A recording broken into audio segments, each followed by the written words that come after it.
Welcome to Doctor Warrick's podcast channel.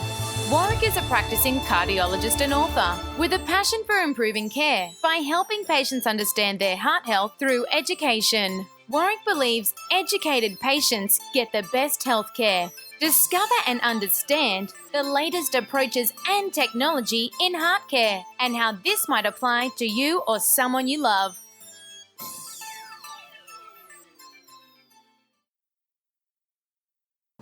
Good day, Warwick Bishop here, and I thought I'd take the opportunity to have a little bit of a chat about supplements.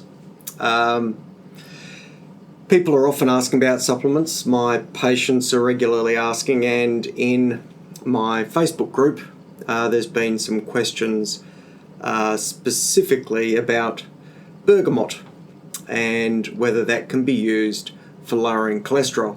So I thought I would take the opportunity to chat a little bit about supplements and cholesterol lowering, as I think it's a topic that people are often interested in. So I'll start off with bergamot because some people have asked about that within the group. Now, bergamot, as far as I understand, is a citrus-based plant, and there's a belief that the flavonoids or components within that can be beneficial for lowering cholesterol. There has actually been at least one study done to show that that's the case, and that was done by a researcher called Peter Toth. I've actually seen Peter speak. He's one of the smartest guys you'll ever meet, and there's no question that the research he would have done around that would have been robust and sound. It looks, at least I had the chance to look up the paper, it looks like the research was done with a specific proprietary brand of bergamot called bergamot. And what I will say is that I'm not sure about the specifics of how that particular extract was obtained, but as far as I'm aware, I don't think that extract is available in Australia. Please correct me if I'm wrong. The upshot of that study by Peter Toth was that bergamot, at the doses they used, did lower cholesterol levels, and lowered them really quite well, between 0.5 and 1 millimole per litre, which is a really good outcome. Now, these were people who had LDL cholesterol that were moderately elevated already, but nonetheless a really good result. The same study also looked at thickening within the carotid arteries. We call that carotid medial intimal thickness. And the study showed a suggestion that this got less on the therapy. So, and again, a really good sign. One of the questions that was asked in the Facebook group is whether Ross Walker, a cardiologist in Sydney who's got an interest in prevention and uses imaging, so he and I have a lot in common in that space, he recommends bergamot as well. Now, my knowledge around the particular brand that he's recommending is limited, so I can't comment on whether it's bergamot or not. I don't know about the active ingredients. He would give you more information on that. As far as I understand, and I could be wrong, my understanding is that Dr. Walker also has an interest in the company that either produces or sells or distributes that vitamin as well. So he would certainly know it very well. Having said all that, what I really do want to convey is that if bergamot does lower the LDL, then I think that is a good thing if it's indicated in you as an individual.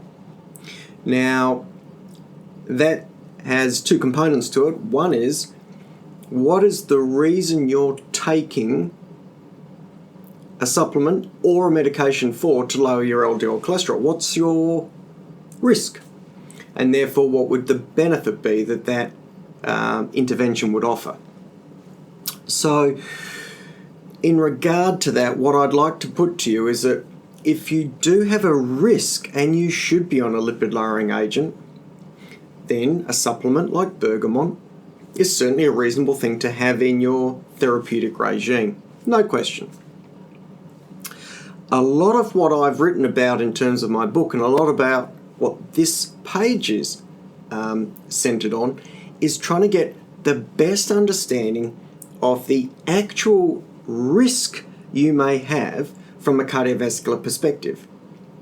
So let me put that into some other context. Let's say you've actually had a heart attack. There's no question then your risk is very high, and your risk of another event is very high. So that means that you need to be treated with a high intensity of therapy. Makes sense, yeah?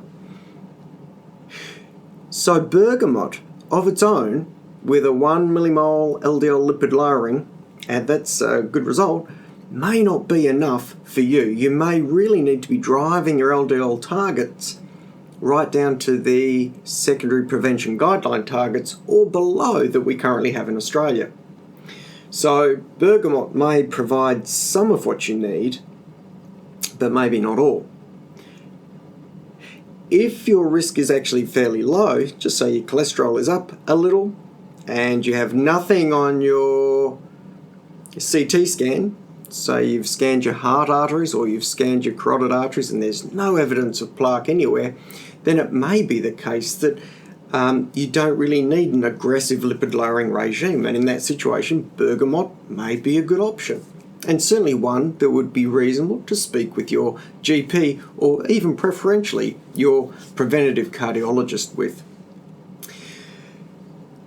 The role of bergamot in lowering LDL cholesterol, I believe, is going to be beneficial, because I don't believe that the LDL lowering that we see as the beneficial outcome for high-risk patients is related to statin therapy alone.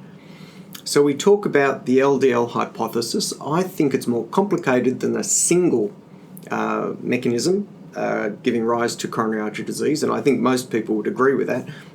There's concepts of inflammation, there's concepts of location within the arteries, but certainly one of the components we deal with is cholesterol lowering. Now, statins don't have a monopoly on that. I believe that if you can get your LDL cholesterol down by other ways, then that will be equally effective as the sort of statin lowering we see with statins. I don't believe there's any reason to believe otherwise. So, let's take the example that you really do need cholesterol lowering. Let's say that you've started on a cholesterol lowering agent like a statin, which is appropriate. Let's say you can't take a particularly high dose. Let's say the target LDL you're trying to get to is 1.8 millimoles per litre or less. Let's say you've got to 2.2 millimoles per litre. In that situation, a conversation with your doctor about using bergamot may well be a sensible next step. I don't have an issue with that. Having said that, what I do think is really important is to make sure you've got a formulation that actually works. So I've had patients try bergamot. They've tried it for several weeks or a couple of months, and we've retested their cholesterol levels only to find that they haven't moved at all. Well, that may well mean that we're not using a preparation which is effective. And I'll take you back to that original paper by Peter Toth, who used a proprietary acquired bergavit preparation in his trial. So if you are going to use bergamot or any other supplement for that regard, if you are going to use bergamot, please do it in conjunction with your doctor, preferably your cardiologist, so that they know what targets you should be aiming for. Make sure it's working. Make sure there aren't any side effects. Make sure that other organs like kidneys and liver are also not being impacted at all. So I have supported my patients using bergamot in the past, and I've also supported some of my patients having a discussion about supplementation for lipid lowering, because I do understand that people want to do what they can if confronted with a situation. So one of the other things I'll put to people is that they could use red yeast rice. Now, red yeast rice, which I get a bit dyslexic about and call it red rice yeast, either way, it's a fungus that grows on rice, and that fungus has in it the chemical that statins were originally derived from, in lowish doses, but nonetheless in a natural form. Some patients feel comfortable using that red yeast rice. I'm pretty happy to support that. Again, what we're looking at from a clinical perspective, from my side of the table, is how big is the risk that this person has, and therefore what are we trying to achieve with their cholesterol levels? Are we really trying to drive those cholesterol levels down? If we are, of its own, red rice yeast may not be enough. But let's put it in the mix and let's follow it and monitor it closely. One of the other things that has come to my attention and that patients ask me about is a supplement called berberine. Now, berberine appears to have a lipid-lowering effect as well, and berberine seems to replicate, to a small degree, some of the new injectable agents we have for lowering cholesterol that work through the PCSK9 system. So berberine may well have a role in lowering cholesterol as well. What I would say is that when I engage a patient with a discussion around this, because bergamot, berberine, red yeast rice are not what I routinely prescribe, what I will tend to do is ask those patients to go and see a naturopath or someone who is expert at using those preparations, and ask the patient to work with that person who's got experience in that space together with me to get the best result for that individual. Because I'm not going to pretend that I'm across the different formulations, the different preparations, even the proprietary of some of those supplemented agents. The other thing that I tend to give patients a introduction into is thinking about the use of nicotinic acid or niacin. This is a B group vitamin and really has a role, I think, in just helping a little bit in trying to reduce LDL cholesterol. It can raise HDL cholesterol and it can lower triglycerides a little bit. Nicotinic acid was what we used to use before the statins came along, and it really fell out of favour as the statins and the ease of use with the statins became apparent. Nicotinic acid or niacin tends to cause facial flushing and needs to be taken in a fairly large dose, so you get a lot of facial flushing. I tend to invite patients to try using niacin or nicotinic acid if they just need to get a little bit more LDL cholesterol lowering, or if they have a low HDL cholesterol and no insignificant risk.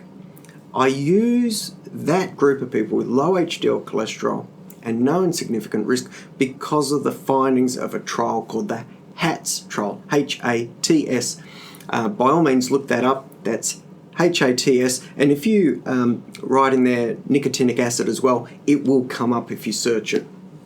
In that group of people, although subsequently there's been trials that have shown variability in terms of the efficacy of niacin, but in the HATS trial, there was a clear indication that nicotinic acid plus statin really offered some benefit to those people on that combination who went into that study with low HDL cholesterol. At the end of the day, what we're trying to do is find out what the patient's real risk or needs are in terms of treatment and balance that off around the medications or the manipulations we put in place, the treatments we put in place to try and achieve the goals required in that understanding what that person needs. So, at the end of the day, I like to see in high-risk patients that LDL cholesterol brought down as much as possible. If there's no risk, then that's a different conversation. But if there is risk there, and that's a little bit, well, actually that's a lot about what my book is about and what the Know Your Real Risk of Heart Attack Facebook page is about.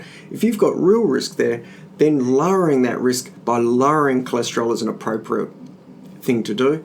The statins are a great way to do it, and for the vast majority of people really work.